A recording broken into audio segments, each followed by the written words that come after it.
எனக்கென வந்த தேவதையே சரிபாதி நீ அல்லவா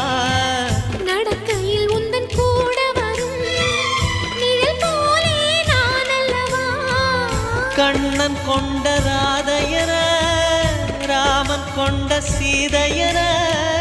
மடி சேர்ந்த பூரதமே மனதில் வீசும் மாருதமே நன்றி சொல்ல உனக்கு வார்த்தை இல்லை எனக்கு நான் தான் மயங்குறேன் என்னுடைய மனச தந்துவிட்ட பிறகும் ஏம்மா கலங்குற